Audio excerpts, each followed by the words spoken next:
You'll see the size of it. I'm muting, but I can't mute that.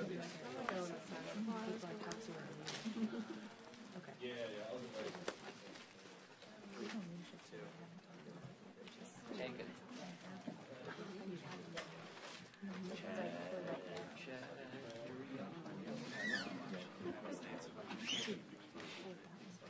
It does help.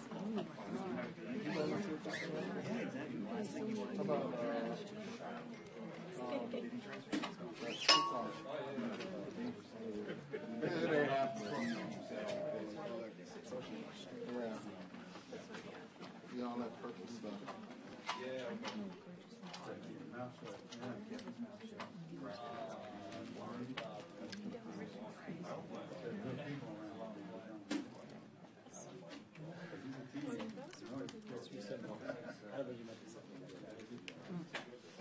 Oh, was it? Oh.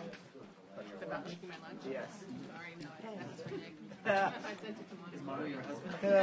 Actually, in the room now, so did they give you directions? That Evan didn't make your Gary just took that.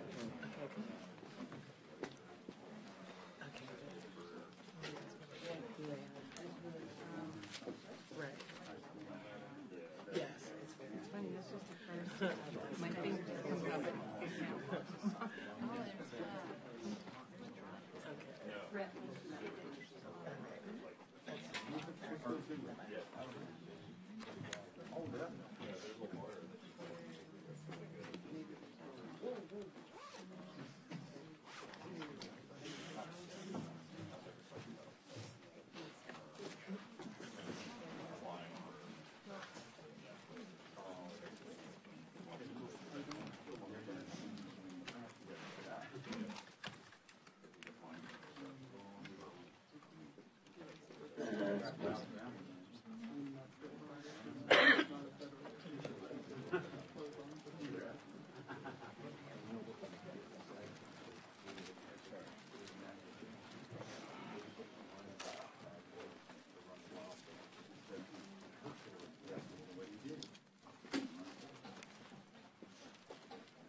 It's going to be one shot. He's going to get the program will move it. Never move it. Water. Still water? Yeah. Water. Part 2. Yeah. Run it again. Hi. That's cool. Did you see it? Are you sure?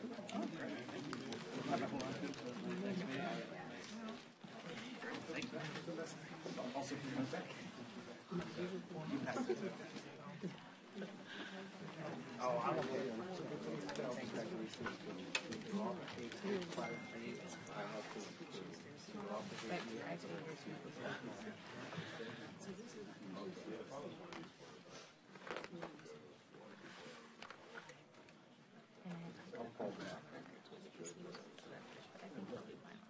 Flags are too much. Flags are too much.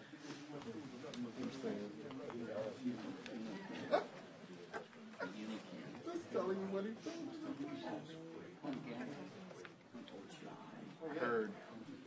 Tom Heard.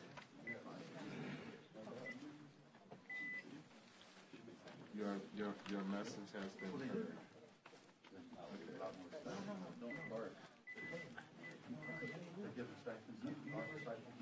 Yeah, he's got it. Okay. Okay, cool. Got it. Thanks, son.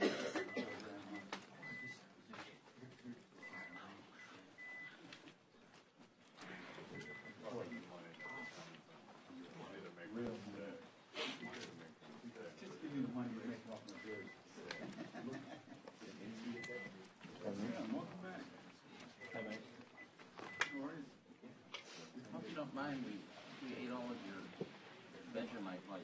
Yeah, I need it. You know anything about that?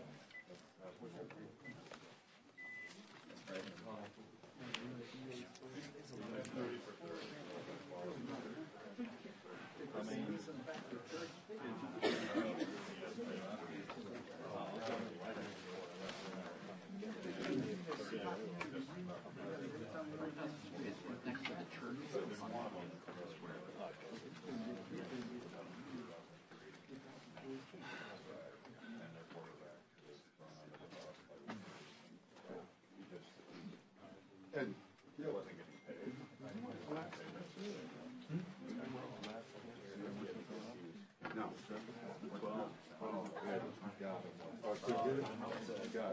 Saturday?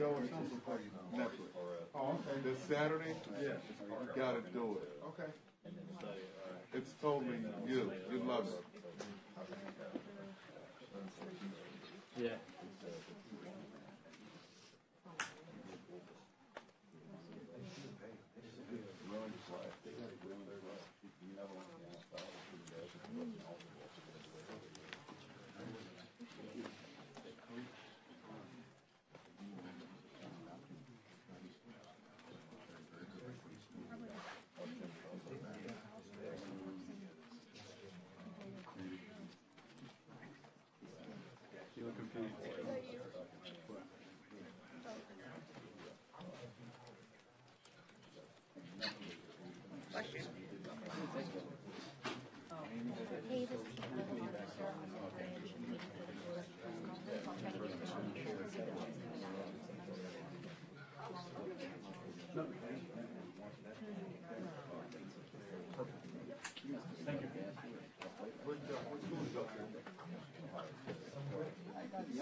Camera one is still hot. Got it.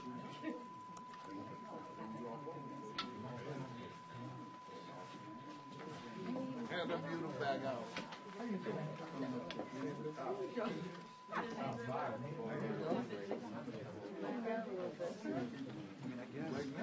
Well, you know, watch that. I don't know. These are cheap.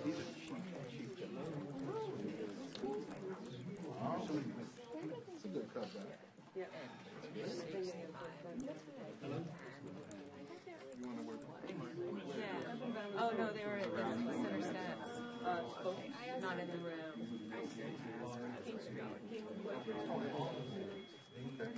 Oh, the hallway, like where they go out.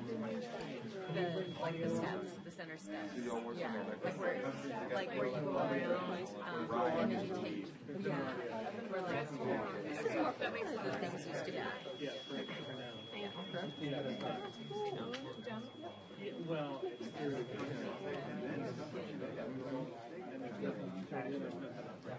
Okay, the other way.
Yeah,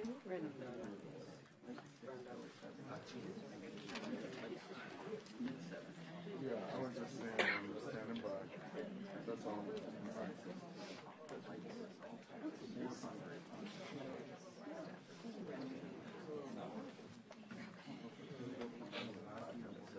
Aren't we all Florida citizens?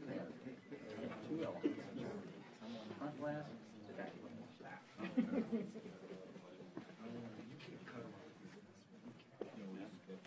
And you could screw on another.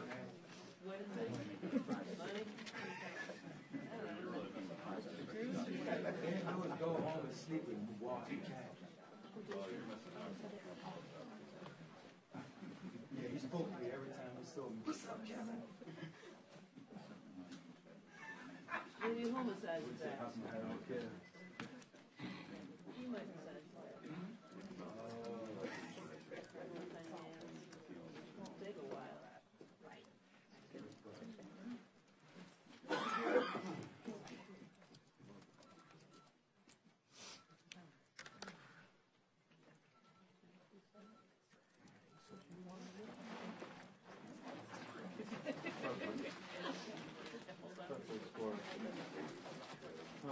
Can't heat up the lunch.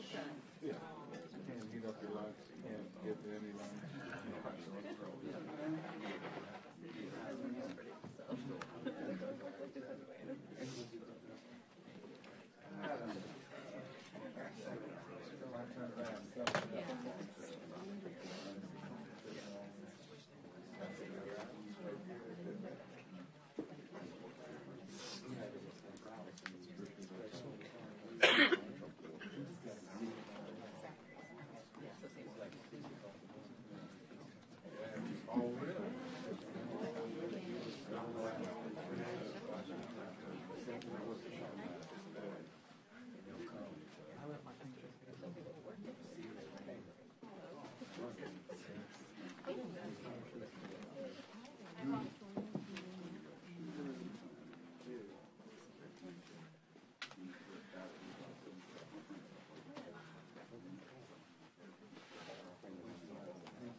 I gotta come visit.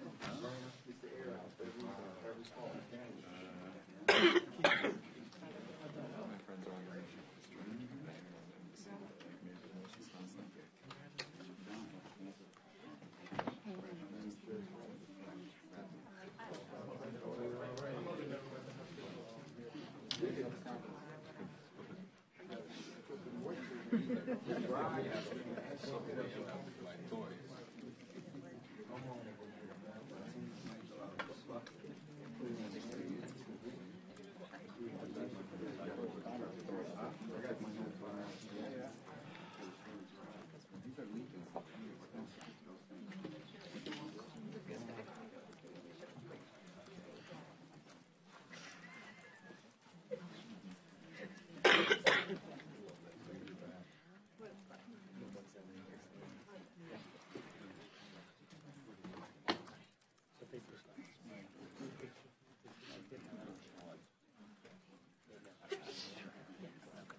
profile.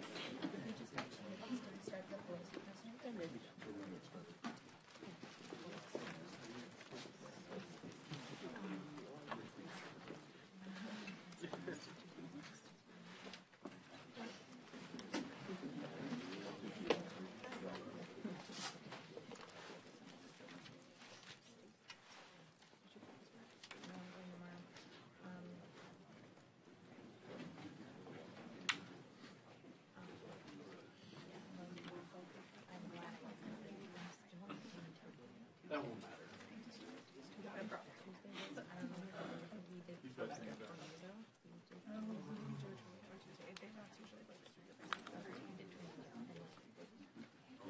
I'm good.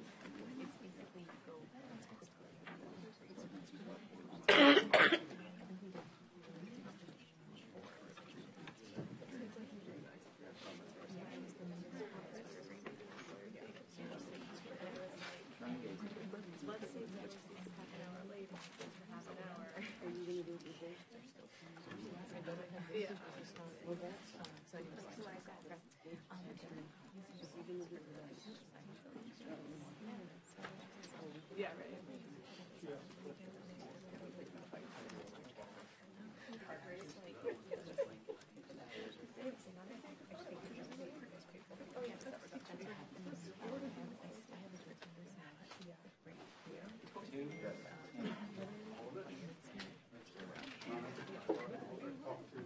One, two, three, four, five, six, 7, 8, 9, 10. 1, 2, 3, 6.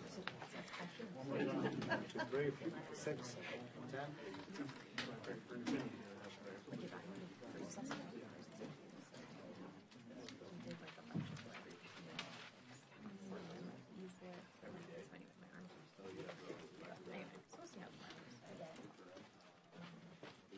Just take that. If she calls. All right.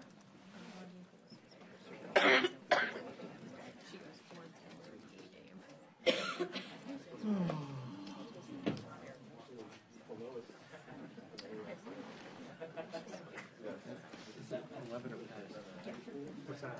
Time now. It's not quite 11. I think once we get 11. 2 minutes.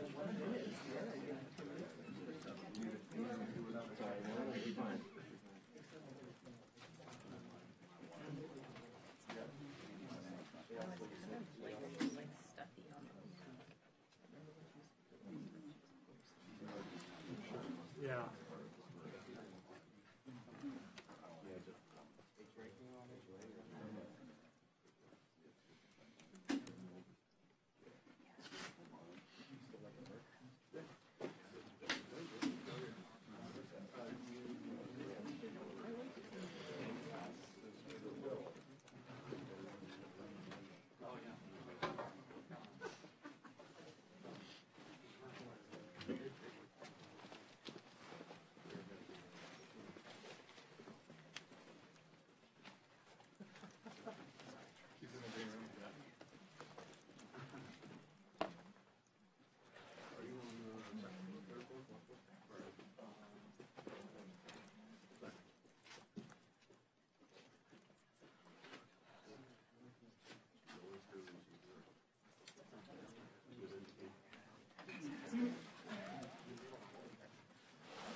This week, the House Democrats are continuing our to pass Senate Republican language. As I said in my opening day remarks, we want to accept good ideas wherever they come from. They are a solution. And so in that spirit, we accepted the Senate Republican language for bills that have passed the Senate 92-6. Strong bipartisan support. We're putting those on the floor each day. Yesterday, we did the legislation to open up the Treasury Department to make sure that people there are able to come to work and be paid as they meet the needs of the American people, including, but not confined to, getting their refunds, or getting a small business SBA loan, answering questions for taxpayers who are calling in. The full function of the Treasury Department. Can't say to the Treasury Department, come in, do the job, you're not going to get paid. That's what the President is saying. And today we will have the agriculture bill, the bill that covers the Department of Agriculture on the floor, so that we can address the farmer safety net. They are expecting and not receiving what the President promised when he did his, shall we say, misinformed trade policies. They also have subsidies and other needs as they plan for the growing season, and food safety inspections, food stamps, all the rest being held up by the President's petulance. Again, today we'll do, this week we'll vote on transportation and HUD. This is preventing families from being evicted from their homes. There's so much that HUD has to do with housing in our country that is forestalled by the President's obstinance. And then we will do Interior Department legislation on Friday. Next week, we'll proceed with legislation that did not pass the full Senate yet, but very strongly came out of committee, in fact, with the vote in some cases where he is on the committee of Mitch McConnell. So we're just saying to them, take yes for an answer. This is what you have proposed. Why are you rejecting it at the expense of the health, safety, and well-being of the American people? You take an oath to the Constitution or an oath to Donald Trump.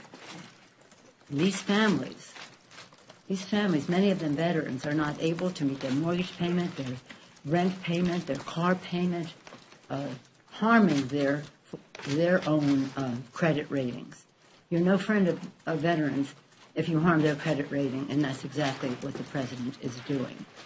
He's also harming the full faith and credit of the United States of America and our credit rating if he lets this go on with statements so irresponsible of saying, I'll let this go on for months or years. Months or years, the President of the United States. And so he's endangering the safety of our food supply, the security of our airlines, vulnerable families, nutrition assistance, tax refunds, paycheck of 800,000 innocent families. What did they do to deserve this? Of course, the President doesn't believe in governance, so he doesn't care if governance doesn't take place. He doesn't appreciate the role of public policy in the lives of the American people. But in addition to that, what he is proposing is not the best way for us to secure our borders. And let me just make the clarity. Not only was the President unpresidential, surprise, surprise, yesterday in his behavior. I think the meeting was a setup so he could walk out, but I'll say just that. And as I said to him yesterday, these people cannot go to their fathers to cover their payment, their cost. Can you? Can any of you, if this happened to you? If you can, good luck. That's wonderful for you. But that doesn't speak for most families in our country. But the fact is that what the President is proposing is not the best way to protect our borders. And I want to correct the record. He has not told the truth when he said he asked me if in 30 days I would support border security, and I said no. He knows, the people in the room know, that that was not what happened. What he said in 30 days, will you support a wall? And I said no. He went out and said something completely different. because he knows we all support border security and that there's a better way to do it. He talks about drugs coming into the country. 90% of the drugs come in through the ports of entry. So what we are proposing is to build the infrastructure of the ports of entry, strengthen that, the ports of entry. Spend the money, hundreds of millions of dollars, but accessible to have the scanning technology to scan cars coming through for drugs, contraband of any kind, weapons even. Repair the roads to facilitate immigration and trade in those regions. The positive, shall we say, almost technological wall that can be built is what we should be doing. I don't even know if the president wants the wall. I think he just wants to debate on the wall, and he's having some difficulty with it because now, would you think a person has confidence in the strength of his own arguments with those he's debating with or with the American people? If you have confidence in your own position, why would you say, I have to shut down government so that people will heed what I am saying? It's a bad thing. Yesterday, we also had legislation on the floor to stop the Republican assault on the Affordable Care Act. 192 Republicans voted to undermine the pre-existing condition benefit to lifetime limits, the ban on lifetime limits. They voted to stop the expansion of Medicaid. They voted to impede health insurance affordability, tax credits, and, of course, the benefit of kids up to 26 years old being on their families' policies and other things. Only 3 Republicans voted against that, and that was a vote for us to continue our legal argument against the case that the Republicans have brought. On the campaign trail, they said, oh, yeah, we're for the pre-existing condition. We are 192 of them voted against it yesterday. So in any case, just to go recap in terms of the soap opera that the president's petulance and obstinance is creating, we all support border security. We take an oath to protect and defend the American people and to defend the Constitution as we do so. And that's what this debate is about. There's a better way, a more effective way to protect, to secure our borders, and that is what the debate should be about. And if you believe in your arguments and you're convinced that you're right and you think you can persuade others, you don't have to shut down government to strengthen your hand. Any questions? Madam Leader, Madam Leader, is there any world in which you would support, a world in which Democrats would support a broader deal in the context of reopening government? Would you support DACA as part of this reopening, for example? Well, we haven't had that discussion. What we're talking about now is just the president's insistence on a wall. We need to have comprehensive immigration reform. The Democrats and Republicans know that, and that is about dreamers and their families and the rest. We have said that we're going to protect the dreamers. That is very popular in the country. We can do that very quickly. It has Republican support in the Congress and certainly in the country. But comprehensive immigration reform is what this debate should be about. And quite frankly, when the president talks about this being a national security issue, no, it really isn't. It's about a policy that is discriminatory as to where people are coming into this country. So, yeah, no, absolutely, we always have stood ready to discuss comprehensive immigration reform and, of course, and are you the willing dreamers. Are you willing to have those conversations before the government's reopened? Are you willing to have those conversations now? We have been having conversations. We don't want to be a backdrop for the president to stomp the table and get up and walk out. I think he thought we were going to stay there when he left. He got up, we got up. So that we've been having these conversations. Our staff all weekend, Saturday, Sunday, have been engaged in these conversations. The president just keeps upping the ante. In fact, I said to him, he's moving the goalposts so many times they're out of the stadium. Have you offered several $1 billion for other border security measures if you're not willing to do a wall? And what has the White House reaction been to that? Well, don't think of this as normal. Don't think of this as normal, because I say the goalpost keeps getting moved. But what we did give the President of the White House is exactly what the Homeland Security Department asked for. And they've moved. This morning. No, Democrats are calling this a manufactured crisis as far as the border is a concern. Now, would you essentially say the same thing, say, Corporal Ronald Singh's family, or do those families who I'm sorry, what are you saying there?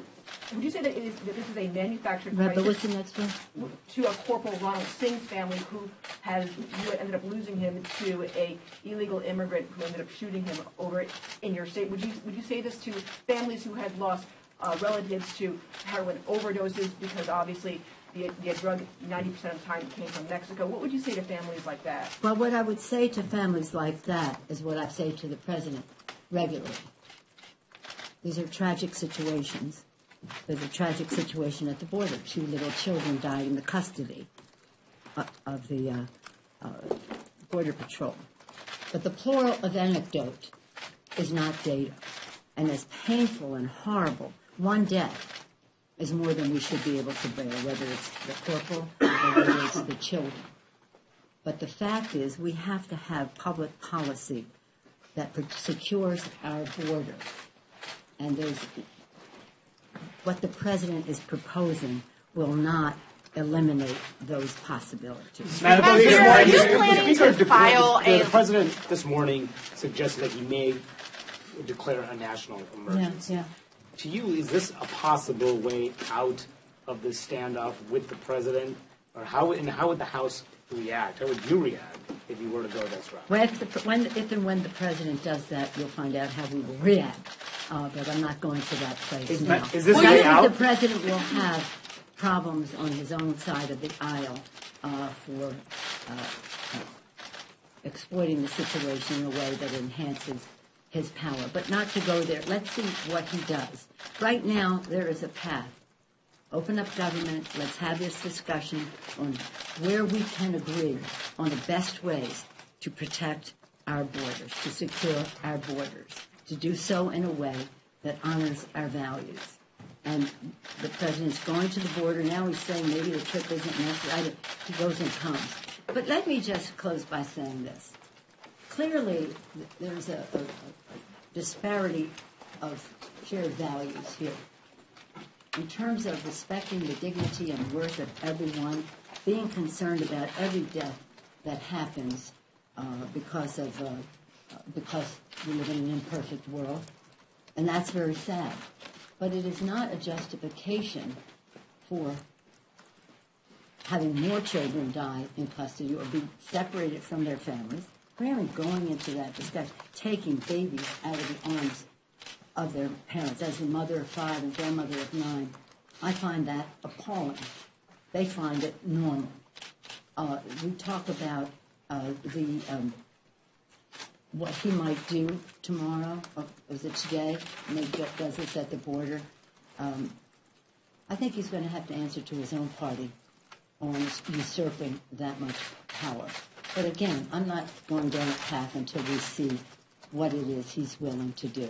But it's unfortunate because there's an opportunity cost here of this money that he keeps increasing the amount of money, increasing the amount of beds, increasing the obstacles to finding a solution, because I don't think he really wants a solution. I think he loves the distraction that this is from his other problems, and that's most unfortunate. It's a luxury our country can't afford under any circumstance. It's certainly a luxury we can't afford when he has shut down the government, takes pride in it, and says months or years. That's not the action of a responsible President of the United States. So let's see what he decides to do, and when he does. And let me just close as a Californian by saying how shocking it is that this President would say he's going to withhold funding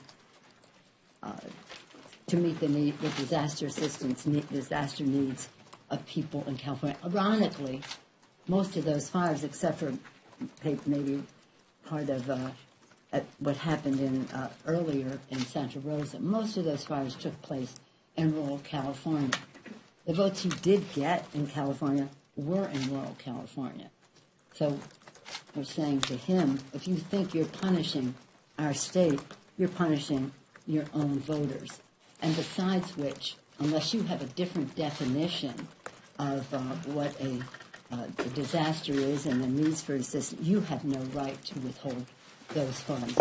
And I look to my Republican colleagues from California to stop looking the other way, the president's irresponsible behavior nationally. But they know people died, communities were wiped out, and they're just cavalier about it because of the President of the United Madam States. Speaker, sorry, just one last question. The last few... The president said he'd rather talk to she than to you.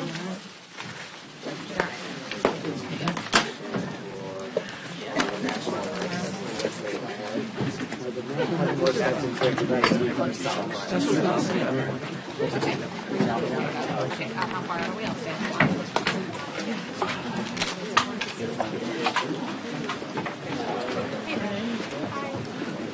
Yes, she is almost in favor of all. She's just